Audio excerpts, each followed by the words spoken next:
Joshua chapter 9.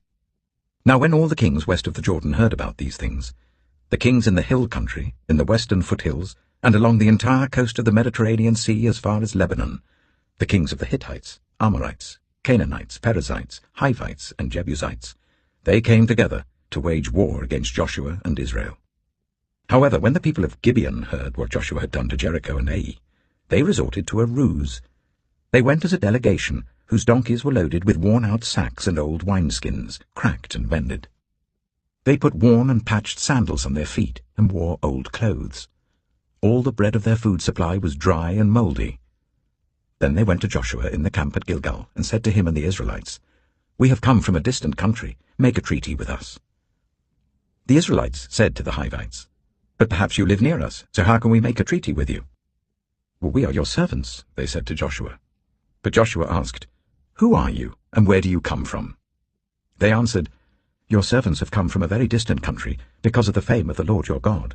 For we have heard reports of him, all that he did in Egypt, and all that he did to the 2 kings of the Amorites east of the Jordan, Sihon king of Heshbon, and Og king of Bashan, who reigned in Ashtaroth. And our elders and all those living in our country said to us, 'Take provisions for your journey, go and meet them and say to them, "We are your servants, make a treaty with us." This bread of ours was warm when we packed it at home on the day we left to come to you. But now see how dry and mouldy it is. And these wineskins that we filled were new, but see how cracked they are. And our clothes and sandals are worn out by the very long journey." The Israelites sampled their provisions, but did not inquire of the Lord. Then Joshua made a treaty of peace with them to let them live, and the leaders of the assembly ratified it by oath. 3 days after they made the treaty with the Gibeonites, the Israelites heard that they were neighbors, living near them. So the Israelites set out, and on the 3rd day came to their cities, Gibeon, Kephirah, Beeroth, and Kiriath-Jearim. But the Israelites did not attack them, because the leaders of the assembly had sworn an oath to them by the Lord, the God of Israel. The whole assembly grumbled against the leaders, but all the leaders answered, "We have given them our oath by the Lord, the God of Israel, and we cannot touch them now.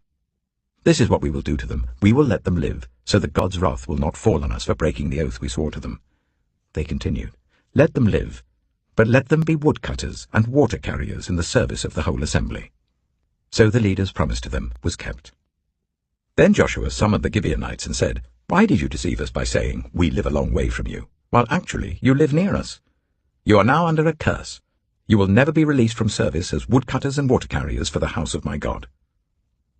They answered Joshua, "Your servants were clearly told how the Lord your God had commanded his servant Moses to give you the whole land and to wipe out all its inhabitants from before you. So we feared for our lives because of you, and that is why we did this. We are now in your hands. Do to us whatever seems good and right to you." So Joshua saved them from the Israelites, and they did not kill them. That day he made the Gibeonites woodcutters and water carriers for the assembly, to provide for the needs of the altar of the Lord at the place the Lord would choose. And that is what they are to this day. Joshua chapter 10. Now Adonai-Zedek, king of Jerusalem, heard that Joshua had taken Ai and totally destroyed it, doing to Ai and its king as he had done to Jericho and its king, and that the people of Gibeon had made a treaty of peace with Israel and had become their allies. He and his people were very much alarmed at this, because Gibeon was an important city, like one of the royal cities. It was larger than Ai, and all its men were good fighters. So Adonai-Zedek, king of Jerusalem, appealed to Hoham, king of Hebron, Piram, king of Jarmuth, Japhiah, king of Lachish, and Debir, king of Eglon. "Come up and help me attack Gibeon," he said, "because it has made peace with Joshua and the Israelites." Then the 5 kings of the Amorites, the kings of Jerusalem, Hebron, Jarmuth, Lachish, and Eglon, joined forces. They moved up with all their troops and took up positions against Gibeon and attacked it. The Gibeonites then sent word to Joshua in the camp at Gilgal, "Do not abandon your servants. Come up to us quickly and save us. Help us, because all the Amorite kings from the hill country have joined forces against us." So Joshua marched up from Gilgal with his entire army, including all the best fighting men. The Lord said to Joshua, "Do not be afraid of them. I have given them into your hand. Not one of them will be able to withstand you." After an all-night march from Gilgal, Joshua took them by surprise. The Lord threw them into confusion before Israel, so Joshua and the Israelites defeated them completely at Gibeon. Israel pursued them all along the road going up to Beth-horon, and cut them down all the way to Azekah and Makkedah. As they fled before Israel on the road down from Beth-horon to Azekah, the Lord hurled large hailstones down on them, and more of them died from the hail than were killed by the swords of the Israelites. On the day the Lord gave the Amorites over to Israel, Joshua said to the Lord in the presence of Israel, "Sun, stand still over Gibeon, and you, moon, over the valley of Ajalon." So the sun stood still, and the moon stopped, till the nation avenged itself on its enemies, as it is written in the book of Jasher. The sun stopped in the middle of the sky, and delayed going down about a full day. There has never been a day like it before or since, a day when the Lord listened to a human being. Surely the Lord was fighting for Israel. Then Joshua returned with all Israel to the camp at Gilgal. Now the 5 kings had fled and hidden in the cave at Makkedah. When Joshua was told that the 5 kings had been found hiding in the cave at Makkedah, he said, "Roll large rocks up to the mouth of the cave and post some men there to guard it. But don't stop. Pursue your enemies. Attack them from the rear, and don't let them reach their cities, for the Lord your God has given them into your hand." So Joshua and the Israelites defeated them completely, but a few survivors managed to reach their fortified cities. The whole army then returned safely to Joshua in the camp at Makkedah, and no one uttered a word against the Israelites. Joshua said, "Open the mouth of the cave and bring those 5 kings out to me." So they brought the 5 kings out of the cave, the kings of Jerusalem, Hebron, Jarmuth, Lachish, and Eglon. When they had brought these kings to Joshua, he summoned all the men of Israel and said to the army commanders who had come with him, "Come here and put your feet on the necks of these kings." So they came forward and placed their feet on their necks. Joshua said to them, "Do not be afraid, do not be discouraged, be strong and courageous. This is what the Lord will do to all the enemies you are going to fight." Then Joshua put the kings to death and exposed their bodies on 5 poles, and they were left hanging on the poles until evening. At sunset, Joshua gave the order, and they took them down from the poles and threw them into the cave where they had been hiding. At the mouth of the cave, they placed large rocks, which are there to this day. That day, Joshua took Makkedah. He put the city and its king to the sword, and totally destroyed everyone in it. He left no survivors. And he did to the king of Makkedah as he had done to the king of Jericho. Then Joshua and all Israel with him moved on from Makkedah to Libnah and attacked it. The Lord also gave that city and its king into Israel's hand. The city and everyone in it Joshua put to the sword. He left no survivors there, and he did to its king as he had done to the king of Jericho. Then Joshua and all Israel with him moved on from Libnah to Lachish. He took up positions against it and attacked it. The Lord gave Lachish into Israel's hands, and Joshua took it on the 2nd day. The city and everyone in it he put to the sword, just as he had done to Libnah. Meanwhile, Horam, king of Gezer, had come up to help Lachish, but Joshua defeated him and his army until no survivors were left. Then Joshua and all Israel with him moved on from Lachish to Eglon. They took up positions against it and attacked it. They captured it that same day and put it to the sword and totally destroyed everyone in it, just as they had done to Lachish. Then Joshua and all Israel with him went up from Eglon to Hebron and attacked it.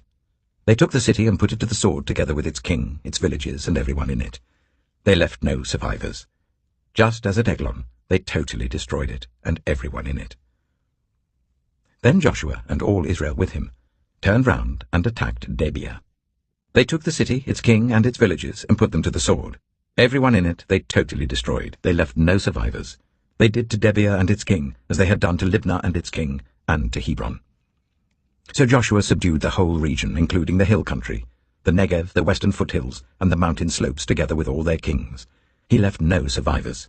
He totally destroyed all who breathed, just as the Lord, the God of Israel, had commanded. Joshua subdued them from Kadesh Barnea to Gaza, and from the whole region of Goshen to Gibeon. All these kings and their lands Joshua conquered in one campaign, because the Lord, the God of Israel, fought for Israel. Then Joshua returned with all Israel to the camp at Gilgal. Joshua chapter 11. When Jabin, king of Hazor, heard of this, he sent word to Jobab, king of Madon, to the kings of Shimron and Achshaph, and to the northern kings who were in the mountains, in the Arabah south of Kinnereth, in the western foothills, and in Naphoth Dor on the west, to the Canaanites in the east and west, to the Amorites, Hittites, Perizzites, and Jebusites in the hill country, and to the Hivites below Hermon in the region of Mizpah. They came out with all their troops, and a large number of horses and chariots, a huge army, as numerous as the sand on the seashore. All these kings joined forces and made camp together at the waters of Merom to fight against Israel. The Lord said to Joshua, "Do not be afraid of them. because by this time tomorrow I will hand all of them, slain, over to Israel. You are to hamstring their horses and burn their chariots." So Joshua and his whole army came against them suddenly at the waters of Merom and attacked them, and the Lord gave them into the hand of Israel. They defeated them and pursued them all the way to Greater Sidon, to Misrephoth-Maim, and to the valley of Mizpah on the east until no survivors were left. Joshua did to them as the Lord had directed. He hamstrung their horses and burned their chariots. At that time, Joshua turned back and captured Hazor and put its king to the sword. Hazor had been the head of all these kingdoms. Everyone in it they put to the sword. They totally destroyed them, not sparing anyone that breathed, and he burned Hazor itself. Joshua took all these royal cities and their kings and put them to the sword. He totally destroyed them, as Moses the servant of the Lord had commanded. Yet Israel did not burn any of the cities built on their mounds, except Hazor, which Joshua burned. The Israelites carried off for themselves all the plunder and livestock of these cities, but all the people they put to the sword, until they completely destroyed them, not sparing anyone that breathed. As the Lord commanded his servant Moses, so Moses commanded Joshua, and Joshua did it. He left nothing undone of all that the Lord commanded Moses.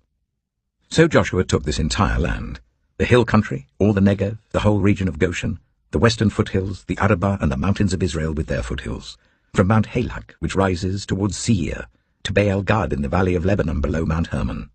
He captured all their kings and put them to death. Joshua waged war against all these kings for a long time. Except for the Hivites living in Gibeon, not one city made a treaty of peace with the Israelites, who took them all in battle. For it was the Lord himself who hardened their hearts to wage war against Israel, so that he might destroy them totally, exterminating them without mercy, as the Lord had commanded Moses. At that time Joshua went and destroyed the Anakites from the hill country, from Hebron, Debir, and Anab, from all the hill country of Judah, and from all the hill country of Israel. Joshua totally destroyed them and their towns. No Anakites were left in Israelite territory. Only in Gaza, Gath, and Ashdod did any survive. So Joshua took the entire land, just as the Lord had directed Moses, and he gave it as an inheritance to Israel, according to their tribal divisions. Then the land had rest from war. Joshua chapter 12. These are the kings of the land whom the Israelites had defeated, and whose territory they took over east of the Jordan, from the Arnon Gorge to Mount Hermon, including all the eastern side of the Arabah. Sihon, king of the Amorites, who reigned in Heshbon.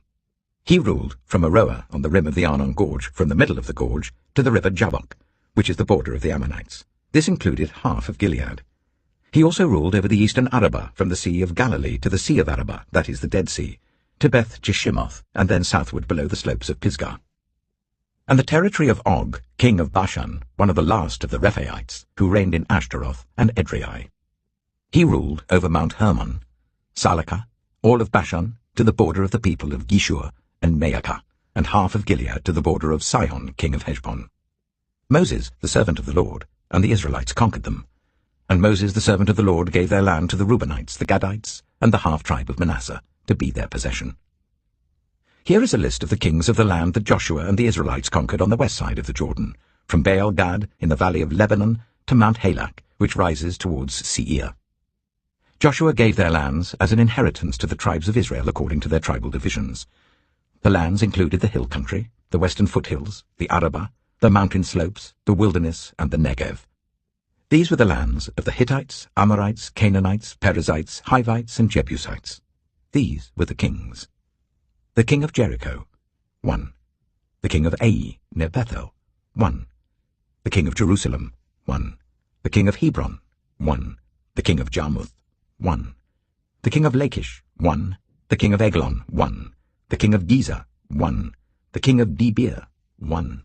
The king of Gede, 1. The king of Hormah, 1. The king of Arad, 1. The king of Libnah, 1. The king of Adullam, 1.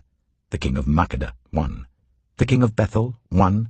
The king of Tappuah, 1. The king of Hepher, 1. The king of Aphek, 1. The king of Lasharon, 1. The king of Madon, 1. The king of Hazor, 1. The king of Shimron Meron, 1. The king of Akshaph, 1.